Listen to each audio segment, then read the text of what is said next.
अब भाजपा की कठपुतली नहीं बनने वाले चिराग पासवान, अब मोदी के हनुमान चिराग पासवान भाजपा से लेंगे बदला। अब भाजपा को आंखें दिखाने के लिए चिराग पासवान ने कमर कस ली है। अब केंद्र में नहीं बल्कि प्रदेश लौट कर रहेंगे। चिराग पासवान अब भारतीय जनता पार्टी के साथ नहीं बल्कि बिहार में विधानसभा चुनाव लड़ने के लिए किसी भी हद तक जा सकते हैं। वो एनडीए गठबंधन जो नीतीश कुमार, चिराग पासवान, उपेंद्र कुशवाहा, जीतन राम मांझी के भरोसे है, उसी बिहार में अब जहां एक तरफ नीतीश कुमार से पहले जीतन राम मांझी ने ऐलान कर दिया है कि 20 सीटें भी जीत ली तो हम अपनी सरकार बना लेंगे। वो जीतन राम मांझी जो कहते हैं कि भारतीय जनता पार्टी को कम से कम 50 सीटें हमें देनी चाहिए, वही जीतन राम मांझी के बेटे और नीतीश कुमार में कैबिनेट मंत्री संतोष मांझी ने भी खुलकर कहा है कि हम 243 सीटों पर चुनाव लड़ने के लिए तैयार हैं। और खुद संतोष मांझी ने ऐलान किया है कि अगर हमें अपनी पार्टी को मजबूत करने के लिए, अपनी पार्टी को बिहार में सशक्त करने के लिए अकेले मैदान में उतरना पड़े तो हम उतरने के लिए तैयार हैं। और क्या कुछ संतोष मांझी ने कहा है, इसकी एक झलकियां देखिए। निश्चित तौर पर एक कारवा बहुत आगे बढ़ेगा और एक 25 हमारे लिए सुनहरा अवसर भी लेके आया है। इस 25 में आप सबको पता है कि पार्टी हम इतना मेहनत कर रहे हैं, अभी मान्यता प्राप्त नहीं है, उसके लिए कम से कम 7 विधायकों की आवश्यकता होगी। तो हम लोग मान्यता प्राप्त करें, हम लोग भी आगे बढ़ें। अगर आज हम बन जाएंगे तो आपका जो महत्वाकांक्षा है, हर व्यक्ति, निश्चित तौर पर राजेश पांडे जी बोले हैं कि कोई भी यहाँ व्यक्ति है तो हर व्यक्ति की अपनी महत्वाकांक्षा है। कोई विधायक बनना चाहता है, कोई बोर्ड निगम में जाना चाहते हैं, कोई चाहते हैं कि मेरा रिकॉग्निशन हो, हमको भी सब लोग पूछे, समाज में हमको जाने। तो इसके लिए तो आपको खुद मेहनत करना होगा। एक अकेला हम जीतन राम मांझी नहीं कर सकते हैं, आपको जीतन राम मांझी बनना पड़ेगा और आपको जीतन राम मांझी जैसा वोकल होना पड़ेगा और लड़ाई लड़ना होगा गरीबों के लिए। तो निश्चित तौर पर जनता आपको रिकॉग्नाइज करेगी और लोकतंत्र में जनता जिसके साथ है, मालिक जिसके साथ है, उसको कोई रोक नहीं सकता है। तो इतनी शक्ति पैदा कीजिए कि हमको अकेले भी लड़ना हो 243 पर, तो हम 243 पर अकेले भी लड़ करके हमको मजबूत कर सकते हैं। तो ये आपके तरफ से आना चाहिए। तो हम लोग 1 महीना का सारा टाइमलाइन जिसको कहते हैं सब मिल जाएगा और टाइमलाइन पर हम लोग को काम करना। सिर्फ हिंदुस्तानी अवाम मोर्चा ही नहीं बल्कि उपेंद्र कुशवाहा जो कहते हैं कि आपसी तालमेल लोकसभा चुनाव में एनडीए गठबंधन का बिगड़ गया था, ऐसा ना हो कि विधानसभा चुनाव में भी ये तालमेल बिगड़ ही जाए। जैसा उपेंद्र कुशवाहा ने कहा वैसा हो भी रहा है। उपेंद्र कुशवाहा ने तो सिर्फ ये कहा, लेकिन चिराग पासवान अब ये कदम उठाने जा रहे हैं। तालमेल भारतीय जनता पार्टी और चिराग पासवान के बीच में नहीं बन रहा है, क्योंकि भारतीय जनता पार्टी ने तय कर लिया है कि नीतीश कुमार को ही बनाकर रहेंगे मुख्यमंत्री चेहरा। प्रधानमंत्री नरेंद्र मोदी 2 दिवसीय बिहार दौरे पर आते हैं। पटना के रोड शो में बेशक नीतीश कुमार शामिल ना हो, लेकिन नीतीश कुमार के साथ अगले दौरे पर प्रधानमंत्री नरेंद्र मोदी मंच साझा करते हुए नजर आते हैं। नीतीश कुमार प्रधानमंत्री के आगे 1 नहीं 2 नहीं बल्कि कई दफा हाथ जोड़ते हैं। लगभग 37 सेकंड से ज्यादा का ये वीडियो है जिसमें नीतीश कुमार लगातार प्रधानमंत्री नरेंद्र मोदी के आगे हाथ जोड़कर अपनी बात मनवाने पर लगे हुए हैं और प्रधानमंत्री नरेंद्र मोदी मानो नीतीश कुमार की बात को मान गए हो, मुस्कुराते हुए नजर आए, हाथ जोड़ते हुए नजर आए। माना जा रहा है कि प्रधानमंत्री और नीतीश कुमार के बीच में डील हो गई है। तो अब चिराग पासवान ने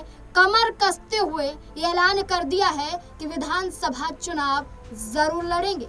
अब तो विधानसभा सीटें भी तय मानी जा रही हैं। जिन विधानसभा सीटों का जिक्र हो रहा है, इससे पहले ऐसा क्यों कहा जा रहा है, इसके बारे में भी आपको बता दें। दरअसल चिराग पासवान की पार्टी लोक जनशक्ति पार्टी रामविलास की एक कार्यकारिणी बैठक का आयोजन किया जाता है। इस बैठक में एलजेपी-आर के सभी सांसद, सभी विधायक, सभी नेता मौजूद होते हैं और चिराग पासवान भी इस बैठक में शामिल होते हैं। और चिराग पासवान को लेकर इस बैठक में कहा गया कि एक सर्वे में तो चिराग पासवान को सबसे ज्यादा यानी कि जेडीयू बीजेपी से भी ज्यादा वोट मिले। बिहार की जनता चिराग पासवान को पसंद कर रही है और भावी मुख्यमंत्री बिहार का देखना चाहती है। इसी के साथ साथ कार्यकारिणी की बैठक में चिराग पासवान के लिए नेताओं ने खुलकर ये कहा कि हम चाहते हैं और चिराग पासवान तैयार भी हो गए हैं। चिराग पासवान ने हमारे इस बयान पर हामी भर दी है। खुद एलजेपीआर के नेताओं का कहना है, उनका कहना है कि हमने चिराग पासवान को मना लिया है और चिराग पासवान विधानसभा का चुनाव भी लड़ेंगे और चिराग पासवान जिन विधानसभा सीटों में से एक पर चुनाव लड़ सकते हैं उनका जिक्र भी करते हुए नजर आए। दरअसल चिराग पासवान को लेकर कहा गया कि वो चिरापटना से चुनाव लड़ सकते हैं, दानापुर से चुनाव लड़ सकते हैं, हाजीपुर से चुनाव लड़ सकते हैं। ये 3 सीटों यानी कि 3 विधानसभा क्षेत्रों का जिक्र किया गया जिसमें चिराग पासवान अपनी किस्मत आजमा सकते हैं और मुख्यमंत्री कुर्सी तक पहुंच सकते हैं। ये वही चिराग पासवान है जो कहते हैं कि उन्हें उनका प्रदेश बुला रहा है। ये वही चिराग पासवान है जिनके लिए समर्थन में पोस्टर लगते हैं कि दंगा फसाद न बवाल चाहिए, बिहार का मुख्यमंत्री चिराग चाहिए। ये वही चिराग पासवान है जिनके लिए लिखा जाता है बिहार फर्स्ट, बिहारी फर्स्ट। और चिराग पासवान कहते हैं कि मेरे लिए मेरी प्राथमिकता बिहार है। अब नीतीश कुमार से डील प्रधानमंत्री के होना और दूसरी तरफ चिराग पासवान की पार्टी का ऐलान कर देना कि वो चुनाव लड़ेंगे और सीटें भी तय हो गई हैं। और इस बीच में ये दावा किया जा रहा है कि ये वही चिराग पासवान हैं जिन्होंने लोकसभा चुनाव में 5 की 5 सीटों को जीतकर बीजेपी को केंद्र में मजबूत कर दिया। ये वही चिराग पासवान हैं जो प्रधानमंत्री नरेंद्र मोदी के हनुमान कहे जाते हैं, भाजपा के हनुमान कहे जाते हैं। ये वही चिराग पासवान हैं जिन्होंने 2019 में भी 6 सांसद जीत कर दिए। और ये वही चिराग पासवान हैं जिन्होंने नीतीश कुमार और भारतीय जनता पार्टी के खिलाफ 2020 के विधानसभा चुनाव में 137 सीटों पर अपने उम्मीदवारों को उतारा। इतना ही नहीं, बीजेपी और जेडीयू पार्टी के बागी नेताओं को पार्टी में शामिल करके उनकी ही पार्टी के खिलाफ उतारा। और ये वही चिराग पासवान है जिन्होंने नीतीश कुमार की पार्टी के कम से कम 27 सीटों पर सेंधमारी की। ये वही चिराग पासवान है जिन्होंने 2020 में बता दिया कि अगर मुकाबले पर आए तो उन्हें कोई हरा नहीं सकता है। कार्यकारिणी की बैठक में चिराग पासवान के विधानसभा चुनाव लड़ने का जिक्र तो किया गया, लेकिन साथ ही साथ आपको ये भी बता दें कि चिराग पासवान की पार्टी के सांसद और उनके ही जीजा अरुण भारती ने एक पोस्ट भी किया था और इस पोस्ट में उन्होंने खुद जिक्र किया था कि एलजेपीआर गठबंधन में बेशक भारतीय जनता पार्टी के साथ है, लेकिन हमारी पार्टी इतनी स्वतंत्र है कि वो अपना फैसला खुद ले सकती है और हम स्वतंत्र रूप से बिहार का विधानसभा चुनाव भी लड़ सकते हैं।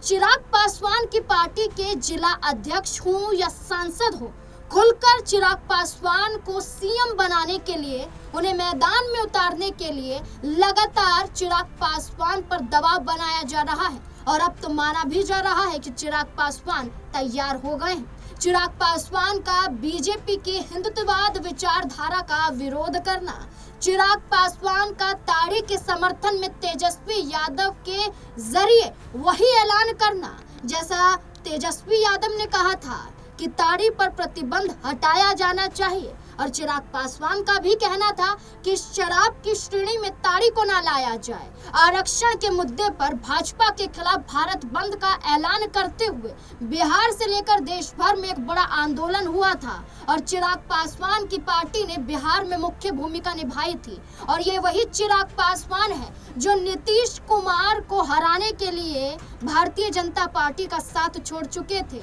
अब ऐसे में माना जा रहा है कि एक बार फिर से चिराग पासवान तैयार हो गए हैं। और ये भी दावा किया जा रहा है कि चिराग पासवान ने हाल ही में कहा था कि जब तेजस्वी यादव से उनके गले मिले थे और हाथ मिले थे, इसके बाद सवाल उठने लगे थे कि क्या चिराग पासवान तेजस्वी यादव के साथ गठबंधन में आने वाले हैं। तो खुलकर चिराग पासवान ने ये कहा कि लालू प्रसाद यादव और स्वर्गीय रामविलास पासवान भी एक अच्छे दोस्त रहे थे अपने समय में। दोनों ने मिलकर बिहार के लिए काम किया था। हम उनकी दोस्ती पर सवाल नहीं खड़े कर सकते हैं और उनका और हमारा रिश्ता है। और आज भी मैं वही कहूंगा कि व्यक्तिगत दृष्टिकोण से आप देखें तो लालू परिवार के साथ हमारा रिश्ता है और इस रिश्ते को कोई नकार नहीं सकता है। और चिराग पासवान के यही बयान अब भाजपा पर सवाल खड़े कर रहे हैं कि भाजपा ने जो देरी की है और नीतीश कुमार संग मंच पर प्रधानमंत्री नरेंद्र मोदी का हंसी ठिठोली करना और नीतीश कुमार का हाथ जोड़ना ये बता रहा है कि तय हो गया है, डील हो गई है। तो अब चिराग पासवान को अब अपना रुख तय करना होगा। देखना होगा कि अब चिराग पासवान आखिरकार क्या फैसला लेंगे।